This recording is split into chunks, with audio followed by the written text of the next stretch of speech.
नमस्कार मित्रांनो, मी सोमनाथ स्वागत करतो तुमचं आपल्या सोम मराठी सपोर्ट या यूट्यूब चॅनलवरती. मित्रांनो, आजच्या या व्हिडिओमध्ये आपण बांधकाम कामगार योजनेअंतर्गत ज्या काही योजना येतात, भरपूर जणांना या योजनाबद्दल माहिती नाहीये आणि माहिती नसल्यामुळे त्यांचं नाव बांधकाम कामगार योजनेअंतर्गत त्यांचं नाव असताना सुद्धा त्यांना या योजनेचा फायदा हा घेता येत नसतो. त्यामुळे हा व्हिडिओ आपण बनवत आहोत. ज्यांचं नाव बांधकाम कामगार योजनेअंतर्गत रजिस्टर्ड आहे, ज्यांच्याकडे कार्ड आहे, ते सर्व मी ज्या काही योजना सांगणार आहे त्या योजनेसाठी फॉर्म भरू शकतात पात्रतेनुसार. आता या योजनेसाठी डॉक्युमेंट काय काय लागणार आहे, पात्रता काय असणार आहे, की या योजनेअंतर्गत किती रुपये दिले जातात, याची संपूर्ण माहिती आपण या व्हिडिओच्या माध्यमातून डीपमध्ये पाहणार आहोत. त्यामुळे हा व्हिडिओ तुम्ही शेवटपर्यंत पाहायचा आहे. याच्या आधीचा जो आपण व्हिडिओ बनवला होता त्यामध्ये फक्त कोणकोणत्या योजना आहेत हे सांगितलं होतं. आता या व्हिडिओमध्ये कोणकोणत्या योजना आहेत प्लस या योजनेमार्फत किती रुपये दिले जातात, त्यासोबतच या योजनेसाठी फॉर्म कसा भरायचा आणि पात्रता काय असणार आहे, डॉक्युमेंट काय काय लागणार आहेत, याची संपूर्ण डिटेल आपण पाहणार आहोत. त्यामुळे हा व्हिडिओ तुम्ही शेवटपर्यंत पाहायचा आहे. चला तर मग वेळ न घालवता व्हिडिओला सुरुवात करूया. मित्रांनो, सर्वात पहिला आपण शैक्षणिक योजना पाहूयात. शैक्षणिक योजनेअंतर्गत कोणकोणत्या योजना येतात, त्या योजनांसाठी किती रुपये दिले जातात आणि कागदपत्रांचा तपशील आपण पाहणार आहोत. तर सर्वात पहिलं तुम्ही इथे पाहू शकता, पहिली योजना तुम्ही इथे पाहू शकताय. काय आहे तर 2 पाल्यांना 1ली ते 7वी साठी प्रतिवर्ष रुपये 2,500 किंवा 8वी ते 10वी साठी प्रतिवर्ष 5,000 रुपये हे बांधकाम कामगारांच्या मुलांसाठी एवढे रुपये दिले जातात. यासाठी कागदपत्र काय काय लागतायत तर बालकाचं 75% हजेरीबाबत शाळेचा दाखला इथे लागतो. हे 1ली ते 7वी पर्यंत जर मुलं असतील तर 2,500 रुपये भेटतात आणि 8वी ते 10वी असतील मुलं तर दरवर्षी 5,000 रुपये हे अशा प्रकारे दिले जातात. आता 2 नंबरची योजना तुम्ही इथे पाहू शकताय. 2 पाल्यांना इयत्ता 10वी व इयत्ता 12वी मध्ये 50% किंवा अधिक गुण मिळाल्यास 10,000 रुपये दिले जातात. तुमचे जर 2 बालक असतील किंवा 1 असेल, तुम्ही फॉर्म भरू शकताय. त्यासाठी कागदपत्रे काय असणार आहेत, किमान 50% किंवा अधिक गुण प्राप्त झालेली गुणपत्रिका. म्हणजेच तुमच्या बालकाने जर 10वी किंवा 12वी मध्ये 50%च्या वर टक्केवारी घेतली तर तुमच्या बालकाला 10,000 रुपये हे दिले जातात. तुम्ही इथे पाहू शकता 3 नंबरची योजना.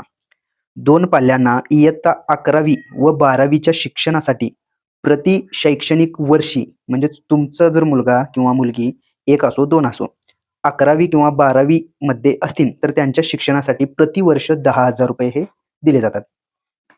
कागदपत्रे काय असणार आहेत तर 10वी व 11वीची गुणपत्रिका तुम्हाला इथे लागणार आहे. समजलं? आता आपण 4 नंबरची योजना पाहूयात. तर मित्रांनो, 4 नंबरची तुम्ही योजना इथे पाहू शकताय. 2 पाल्यांना अथवा पुरुष कामगाराच्या पत्नीस पदवीच्या प्रथम, द्वितीय व तृतीय वर्षाच्या प्रवेश पुस्तके व शैक्षणिक सामुग्रीसाठी प्रतिवर्षी 20,000 रुपये हे दिले जातात.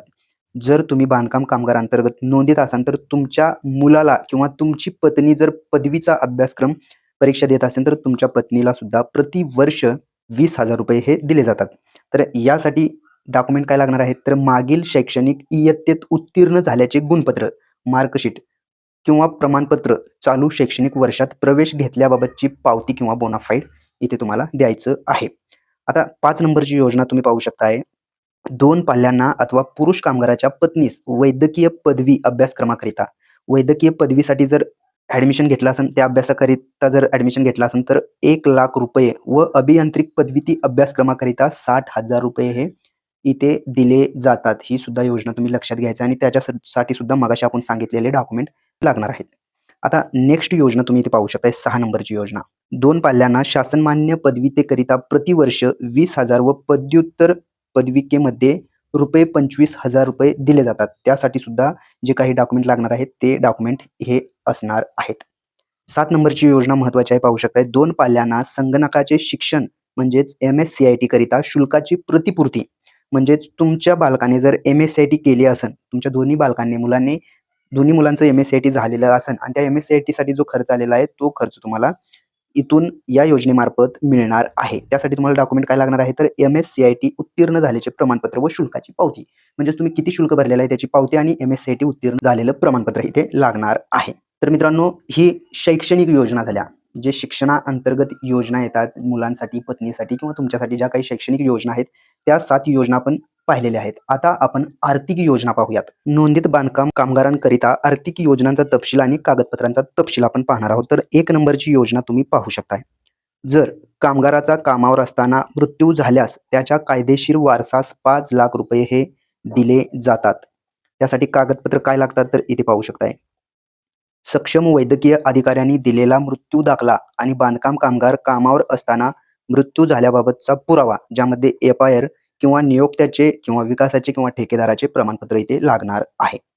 आता 2 नंबरची योजना तुम्ही पाहू शकताय. कामगाराचा नैसर्गिक मृत्यू झाल्यास 2,00,000 रुपये हे इथे दिले जातात. तुम्ही पाहू शकताय बांधकाम कामगार योजनेअंतर्गत रजिस्टर्ड असेल तर तुम्हाला ह्या योजना माहिती असणं गरजेचं आहे. आणि त्यासाठी कागदपत्रे तुम्ही इथे पाहू शकताय. सक्षम वैद्यकीय अधिकाऱ्याने दिलेला मृत्यू दाखला इथे लागणार आहे, जर कामगाराचा नैसर्गिक मृत्यू झाला असेल तर. 3 नंबरची योजना तुम्ही पाहू शकताय. घर खरेदी किंवा घर बांधणीकरिता बँकेकडून घेतलेल्या गृहकर्जावरील 6,00,000 पर्यंतच्या व्याजाची रक्कम अथवा रुपये 2,00,000 अनुदान म्हणून इथे दिले जाते. त्यासाठी कागदपत्रे तुम्ही इथे पाहू शकताय. राष्ट्रीयकृत बँकेचे कर्ज घेतल्याचा पुरावा, कर्ज विम्याची पावती, स्वतःच्या किंवा पत्नीच्या नावे घर नसल्याचे हमीपत्र लागणार आहे. आता इथे 4 नंबरची योजना पाहणार आहोत. 4 नंबरची योजना पाहू शकताय.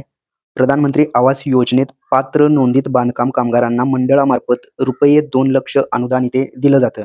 प्रधानमंत्री आवास योजनेअंतर्गत जर पात्र असाल तर तुम्हाला मंडळामार्फत 2,00,000 रुपये हे दिले जातात. त्यासाठी कागदपत्र काय लागणार आहेत तर प्रधानमंत्री आवास योजनेत पात्र असल्याबाबत सक्षम अधिकाऱ्याने दिलेलं पत्र किंवा प्रमाणित यादी इथे तुम्हाला लागणार आहे. आता 5 नंबरची योजना तुम्ही पाहू शकताय. कामगाराचा मृत्यू झाल्यास अंत्यविधीकरिता रुपये 10,000 दिले जातात. त्यासाठी डॉक्युमेंट काय काय तर सक्षम वैद्यकीय अधिकाऱ्यांनी दिलेला मृत्यू दाखला इथे लागणार आहे. त्यासोबतच 6 नंबरची योजना तुम्ही पाहू शकताय. कामगाराचा मृत्यू झाल्यास त्याच्या विधवा पती अथवा स्त्री कामगाराचे विधुर पतीस 24,000 रुपये 5 वर्षाकरिता प्रतिवर्ष 24,000 असे दिले जातात.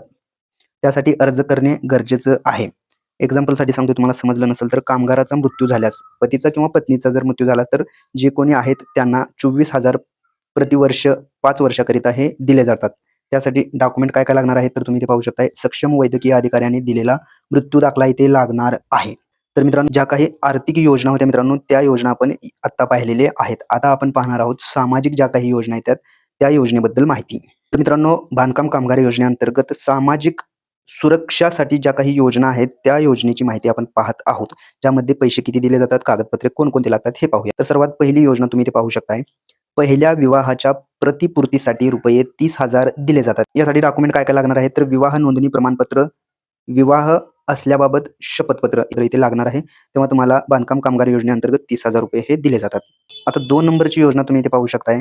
मध्याह्न भोजन योजना. यामध्ये विहित नमुन्यातील मागणी अर्ज लागत आहे डॉक्युमेंट म्हणून. त्यासोबतच 3 नंबरची व्यक्तिगत विकास पुस्तक संचांचे वाटप केले जाते. त्यासाठी पाल्याच्या शाळेचे ओळखपत्र, संस्थेचे ओळखपत्र आवश्यक आहे. त्यानंतर 4 नंबरची योजना पाहू शकताय. अवजारे खरेदी करण्यासाठी 5,000 रुपये दिले जातात. तर त्यासाठी डॉक्युमेंट तुम्ही पाहू शकताय. अवजारे खरेदी करणार असल्याचे कामगाराचे हमीपत्र इथे लागतं. त्यासोबतच नेक्स्ट योजना पाहू शकताय 5 नंबरची. प्रधानमंत्री जीवन ज्योती विमा योजना आहे.